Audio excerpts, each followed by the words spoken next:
안녕하세요, 닥신TV 신지욱이고요. 오늘은 이제 새로운 컨텐츠를 하나 만들기로 했습니다. 우리 일상생활에서 접할 수 있는 과학적인 측면에서 정확하게 이해하면 좋은 것들, 이런 것들을 설명드리도록 하겠습니다. 자, 오늘의 주제는 뭐냐 하면 온수 매트를 선택할 때 어떤 거를 선택하는 게 보다 더 전기를 아낄 수 있는가. 자, 이건 제가 좋아하는, 제가 아주 강력 추천하는 개꿀 아이템, 이게 스팀보이 온수 매트입니다. 예를 들어서 몇 와트죠?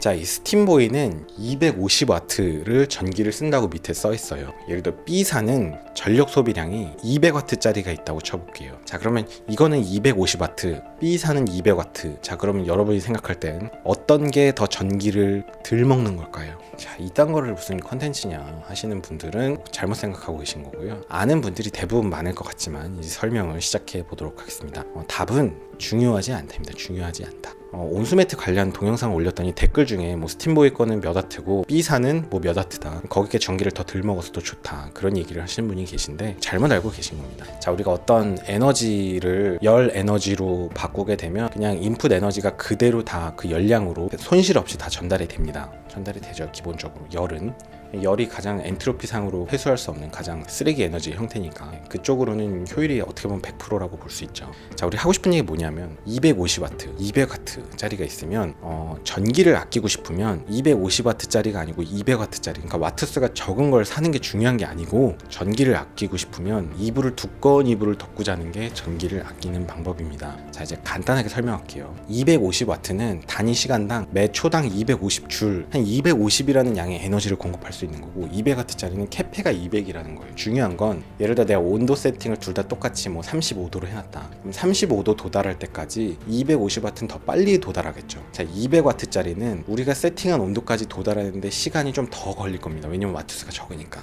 단위 시간당 공급할 수 있는 열 에너지 양이 좀 적으니까 대략 한 20% 적죠. 그러니까 그만큼 시간이 더 걸리죠. 더 걸리는데, 그러니까 와트수가 적은 애는 더 오랜 시간을 일해야 되고 와트수가 센 애는 더 짧은 시간에 도달할 수 있으니까 총 사용하는 전기량은 똑같아요. 기본적으로 우리가 세팅한 온도까지 갈 때까지. 자, 그럼 여기까지는 250W나 200W나 마찬가지입니다. 오히려 250W짜리가 더 빨리 우리가 원하는 온도로 도달하니까 어떻게 보면 더 좋다고도 볼 수 있겠네요. 35도까지 도달했는데 그 다음부터는 이제 온수매트 기계가 공급해야 되는 단위 시간당의 에너지량은 내가 덮고 있는 이불에서 단위 시간당 빠져나가는 열 에너지겠죠. 이불이 내가 얇은 거를 덮고 있으면 열이 자꾸 빠져나갈 거고, 이불을 두꺼운 거를 이불을 차지 않고 잘 덮고 있으면 열이 잘 못 빠져나가겠죠. 보온이 잘 되겠죠. 온수매트는 우리가 세팅한 온도에 도달한 이후부터는 빠져나가는 열만큼만 보충을 해주면 그 온도가 이제 유지가 된단 말이에요. 즉 다시 얘기해서 온수매트가 쓰는 전기의 양은 단위 시간당 빠져나가는 에너지의 양입니다. 다시 얘기하면 이불 잘 덮고 자면 열이 덜 빠져나가니까 온수매트가 해야 되는 일의 양이 적고 전기를 덜 쓰죠. 이불을 막 걷어차고 이불을 얇은 거 덮고 있고 그렇다면 온수매트가 공급해야 되는 에너지 양이 늘어나겠죠. 그럼 전기를 많이 씁니다. 여기서 중요한 포인트는 뭐냐면 온수매트 기계가 250W냐 200W냐는 사실은 중요한 변수가 아니에요. 200W짜리가 더 전기를 아끼네? 전혀 잘못된 생각이죠. 어떻게 보면 와트수가 큰 게 더 빨리 온도에 도달하니까 더 좋을 수도 있고,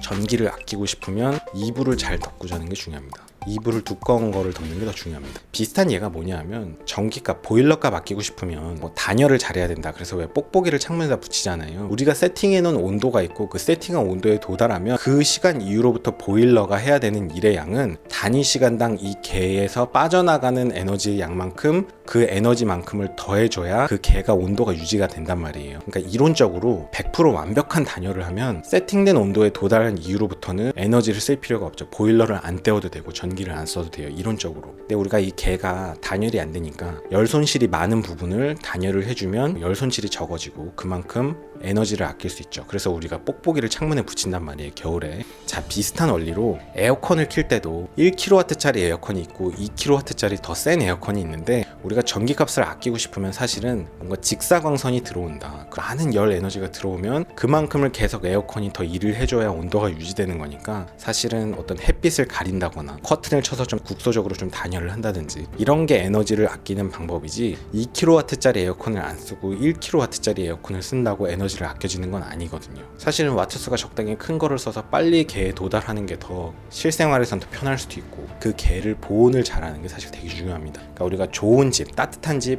시원한 집을 만들려면 에너지를 아끼고 싶으면 단열이 잘 되는 집을 애당초에 잘 만드는 게 대단히 중요합니다. 너무 쉬웠나요? 저도 난이도를 어떻게 해야 될지 모르겠는데 이건 너무 다 아는 거를 되게 진지하게 얘기한 것 같기도 하고 오늘 영상이 괜찮다 싶으면 좋아요를 눌러주시고요. 진짜 쓰레기다 이거 그냥 집어쳐라 싶으면 싫어요를 딱 눌러주시고 또 이번 영상에 대한 좀 평가를 보고 앞으로 이 시리즈를 중고차 시리즈처럼 계속 나갈지 말지 고민을 해보도록 하겠습니다. 오늘도 긴 영상 봐주셔서 감사합니다. 수고하셨습니다.